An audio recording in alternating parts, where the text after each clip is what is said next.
Have you ever noticed how an all-white room can look absolutely breathtaking in a photo and somehow feel strangely uncomfortable to sit in for more than 20 minutes?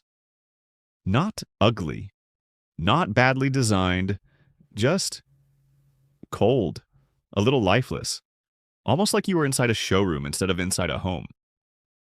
Because this is the thing almost nobody says out loud about all-white interiors anymore. The aesthetic that dominated Pinterest boards, luxury apartment tours, celebrity homes, and Instagram design accounts for nearly a decade was built primarily for images, not for real human life. And once you start noticing the gap between how these spaces photograph and how they actually feel to live in, it becomes impossible to unsee. The fascinating part is that millions of Americans already sense this subconsciously. They walk into their own perfectly styled white living room at 6 o'clock on a winter evening, and something feels slightly off, but they cannot explain why. By the end of this video, you are going to understand exactly what that feeling is, why all white interiors became so dominant in the first place, why they often disappoint in real life, and why the next major shift in interior design is already happening quietly behind the scenes. Because here is what makes this conversation so interesting.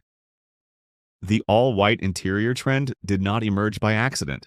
It solved a very real emotional problem for people.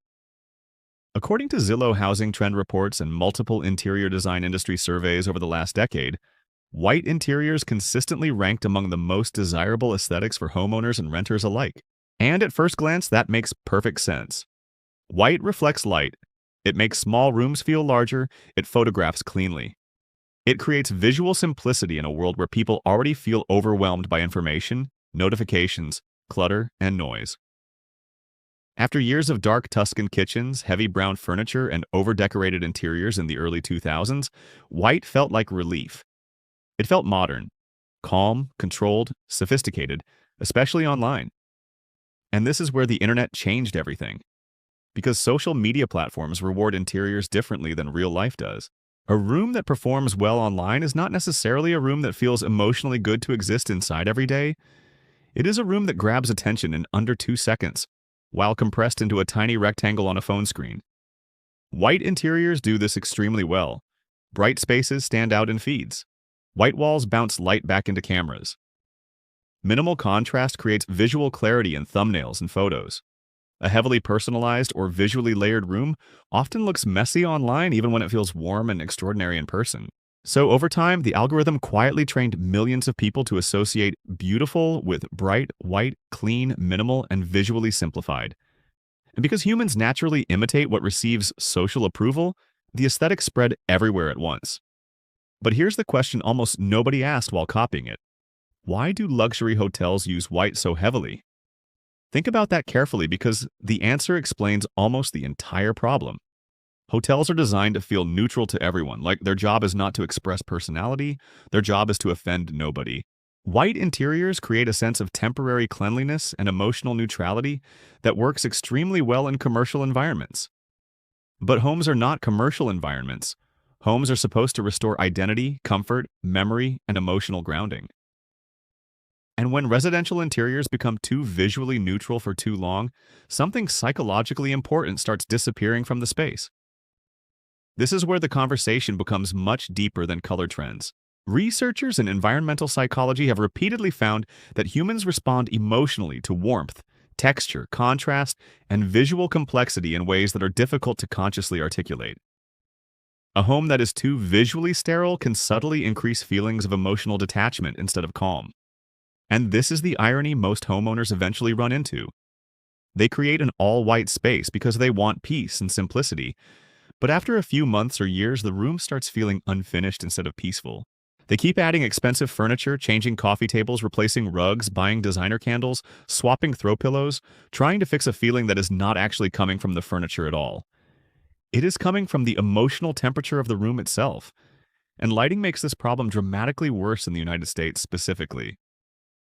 Here's something most people never realize until after they paint everything white.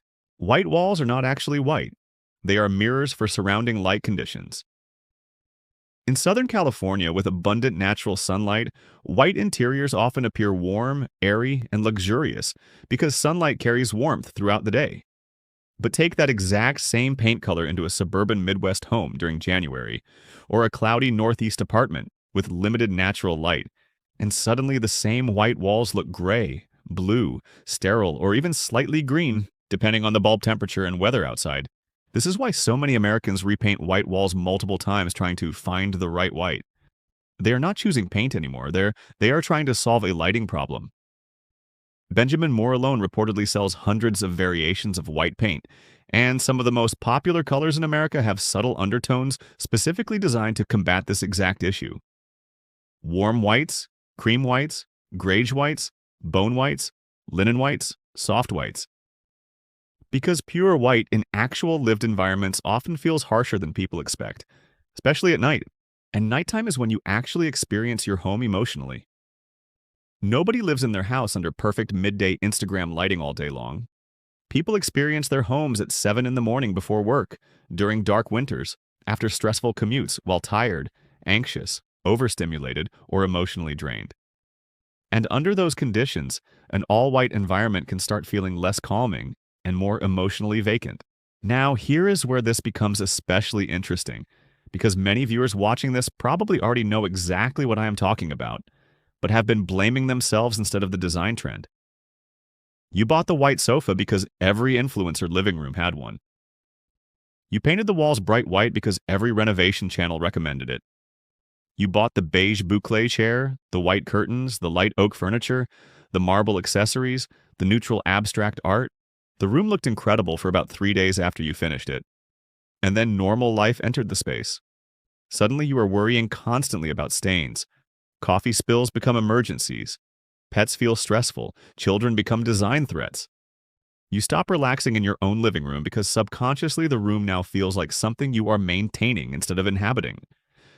That psychological shift matters more than people think, because one of the hidden problems with all-white interiors is that they quietly turn the homeowner into a maintenance worker. White surfaces reveal everything. Dust appears faster.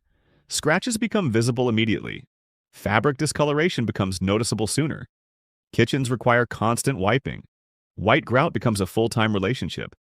And while minimal white interiors look effortless online, in real life they often require enormous effort to maintain at that level. This is why some of the most visually perfect homes online feel strangely exhausting in person. The space communicates that human messiness is unwelcome there. And whether people consciously notice it or not, their nervous systems respond accordingly. Now, this does not mean white interiors are bad. This is the part where nuance matters, because some viewers are probably getting defensive right now looking around at their white walls. The issue is not white itself. The issue is imbalance. White is incredibly powerful when it functions as contrast rather than domination. The most beautiful interiors in the world almost never rely on a single color experience across every surface. They rely on tension, warm against cool, light against dark, rough against smooth, old against new, organic against structured. What makes many modern white interiors feel emotionally flat is not the presence of white. It is the absence of enough opposing elements to create emotional depth. And once you start noticing this, you will suddenly realize why so many designer homes that actually feel extraordinary contain materials and colors that social media trends spent years trying to eliminate. Rich woods, warm earth tones, aged brass, dark stone, natural linen, imperfect textures, vintage pieces, books, layered lighting, muted colors that absorb light instead of reflecting all of it back.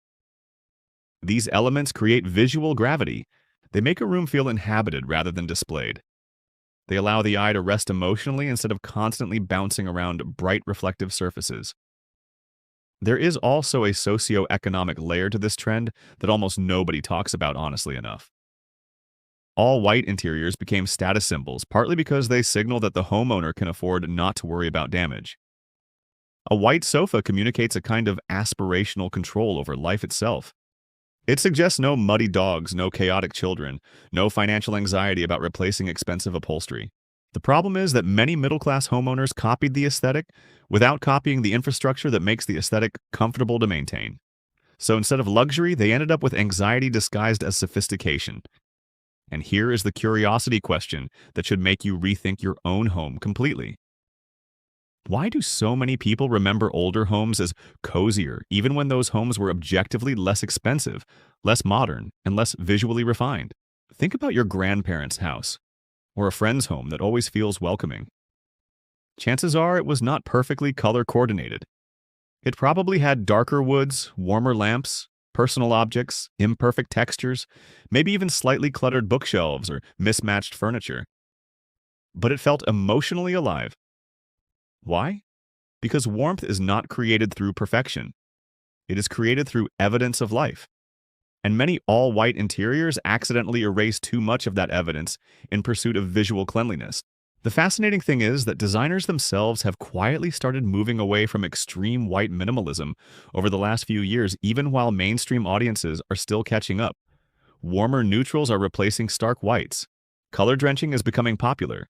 Moody earth tones are returning. Layered traditional interiors are reappearing. Natural materials are dominating trend forecasts. And perhaps most importantly, people are beginning to prioritize how rooms feel over how they photograph. That shift is enormous because it signals a move away from algorithm-driven design and back toward human-centered design. But here's the question we still need to answer. If all white interiors often fail emotionally in real life, why do some white spaces still feel absolutely stunning and comfortable while others feel sterile and forgettable? The answer has almost nothing to do with paint color and everything to do with what happens around it. And once you understand the difference, you will never look at a white room the same way again. So what separates the white rooms that feel breathtaking from the white rooms that feel emotionally empty? It comes down to something interior designers understand intuitively, but most homeowners are never taught to see: temperature, texture, and tension. Those three things determine whether a white room feels layered and luxurious or flat and clinical. Let's start with temperature because this is where most all-white homes quietly fail first. People assume white is neutral, but emotionally there is no such thing as a neutral room. Every room feels either warm or cool. Not visually, emotionally. A white room with warm oak floors, linen drapes, soft incandescent lighting, aged brass hardware, and creamy undertones feels inviting. A white room with gray flooring, bright LED bulbs, glossy finishes, chrome accents, and stark trim feels cold. Same color family. Completely different emotional experience. This is why two people can use nearly identical paint colors and end up with radically different outcomes. One person says, "I love my White House," and the other says, "I don't know why this feels like a doctor's office." The difference is rarely the paint. It is the surrounding material language. Designers sometimes call this supporting warmth.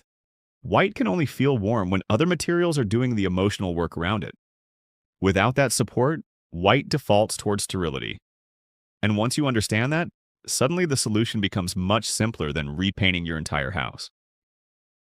The second factor is texture, and this one is more powerful than most people realize. Think about the rooms that feel most comfortable to you. Chances are they contain visible evidence of softness. Fabric you can imagine touching. Wood grain you can actually see. Rugs with dimension. Curtains with movement. Upholstery with visible weave. In many all-white homes, homeowners unintentionally remove too much tactile information. They choose smooth white walls, smooth white cabinetry, smooth white counters, smooth white tile, smooth white sofas, glossy white decor. The result is visually clean but physically flat.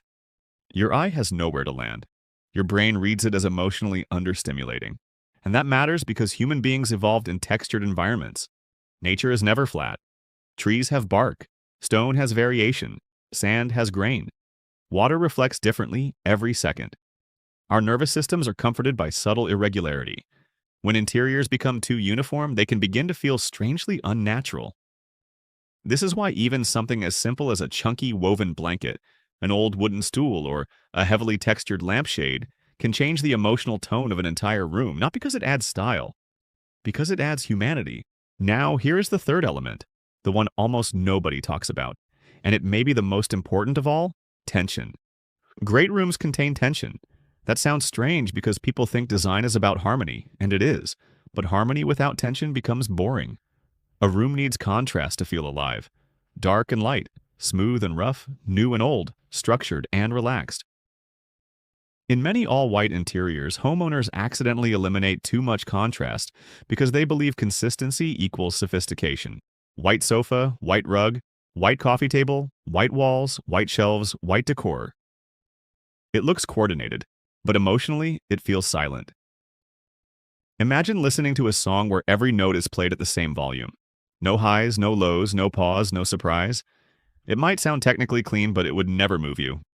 Rooms work the same way. They need moments of visual surprise. A dark wood table, a black lamp, a moody painting, a leather chair, a deep green plant. Something that gives your eye a place to reset. Without contrast, white becomes monotony. This is why the most admired all-white homes are often not actually all-white at all. They simply read as white at first glance. Look closely and you will notice warm plaster walls, cream upholstery, beige linen, honey-toned woods, black window frames, terracotta vessels, vintage rugs, bronze lighting, and layered shadows. That is not minimalism. That is orchestration. And once you see that, it becomes obvious why copying the surface look without copying the layers leads to disappointment. There is another truth here that is harder to admit. For many people, white interiors became a form of social signaling. Not consciously, quietly. White communicated taste, restraint, modernity, a certain kind of aspirational adulthood. It said, I have my life together. And that symbolism made the aesthetic emotionally attractive before anyone even stepped into the room. But eventually, homeowners discovered something uncomfortable. A room can communicate control and still fail to deliver comfort. It can look expensive and still feel emotionally unavailable. That realization is driving much of today's design shift. According to recent home trend reports from design platforms like Houzz and Pinterest, searches for terms like warm minimalism, moody interiors, earth tones, and color drenching have risen dramatically over the last 2 years. Why? Because people are not rejecting good design. They are rejecting emotional sterility. They are realizing they want homes that feel better, not just homes that photograph better. And here's where this gets practical. If you are sitting in an all-white home right now, wondering whether this video just described your house, do not panic. You do not need to repaint everything tomorrow. In fact, the fix is usually much smaller than people think. Start by asking one question in every room. What is emotionally missing here? Not visually missing, emotionally missing. Is it warmth? Add wood. Is it softness? Add layered textiles. Is it depth? Add something dark. Is it personality? Add objects that actually mean something to you. Is it life? Add imperfection. That last one matters more than most people realize. Many all-white interiors are not failing because they are white.